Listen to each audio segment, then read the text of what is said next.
Hey there, Yash here. I had a question I wanted to address. I like this. I like this question and this topic. It's about basically free will versus destiny. Like, do we really have free will, or is all this totally scripted, 100%? There's nothing, no room for improvisation, nothing. This is what we're going to talk about.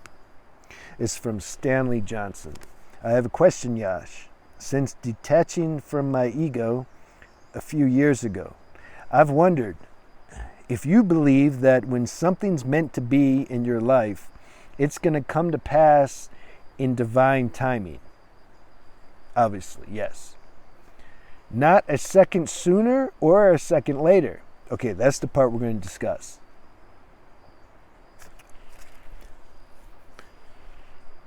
You know, I liked a Yogananda Story.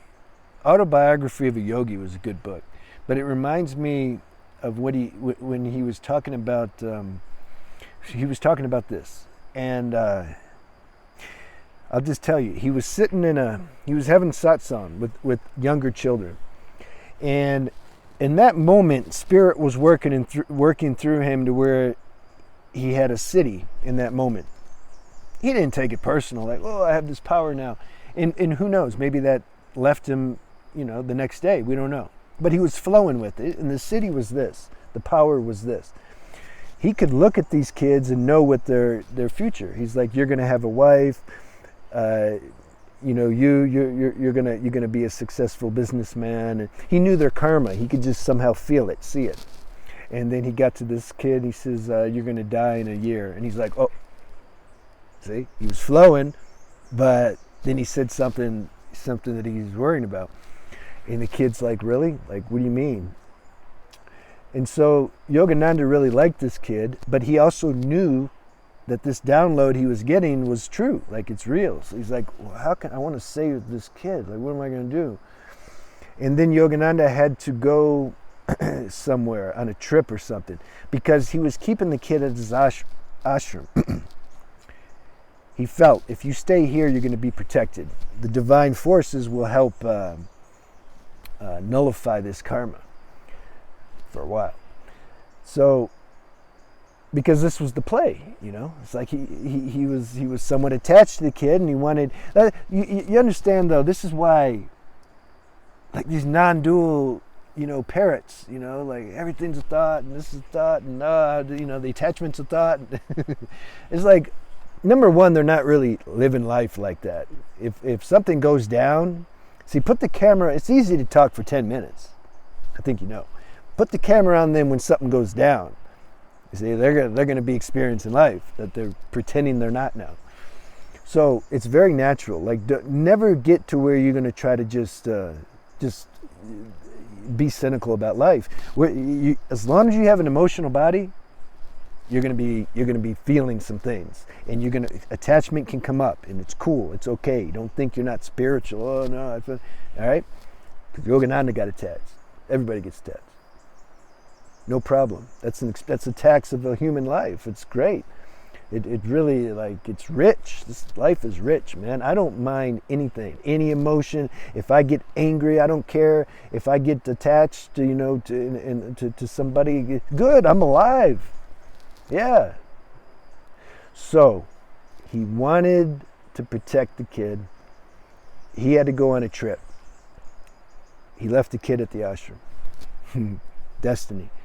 Kid's father needed the kid to, I don't remember what he had to do. He needed the kid to do something for him because it was his father's family. He had to do something. So the kid left the ashram and went to go help the father, and then I don't remember the cause of death, but he got hit by a car or struck by lightning or something, So then Yogananda came back and found out about it. This was a strong statement, and his dad was crying. He says, well, I told you, why did you let him leave the ashram? The ashram, the energies there would have protected him. He says, you killed my son. He told the father that he killed his own son, because in Yogananda's heart, that was his son. But the chapter, or the title of that chapter was something like, I don't know if it was the title, but it's the through line, which is you can't fight destiny. Nothing you can do. It's going to happen. But it was demonstrated we do have some improvisational abilities to modify or delay the inevitable. That we can do, and that's contingent upon our level of consciousness. So we can, but as far as the great scheme of things, no, it's going to happen. Life is the most insecure thing there is, you know. The mind tries so hard to build security, and some people, they feel really secure because they got their house, they got money in the bank, and they got a car.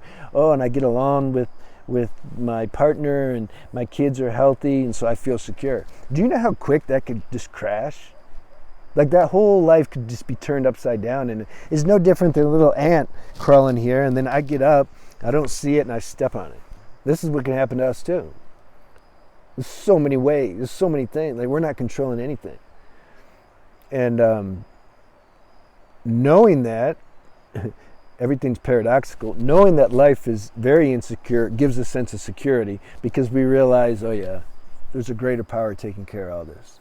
Nothing can happen outside the permissive will of God. And then we don't worry about the government and, you know, the elites trying to kill us. And all. This is all God's show. You think the elites are going to supersede what God's will is? You know, please. Another thing happened. I like what Ramana Maharshi said. He said something like, he was talking on this too, destiny versus free will. He said, if something's destined to happen, try as hard as you can to keep it from happening, and it's going to happen still. If something is not destined to happen, try as hard as you can to make it happen, but it's not going to happen. You know, these are both wise, awakened beings. I trust them.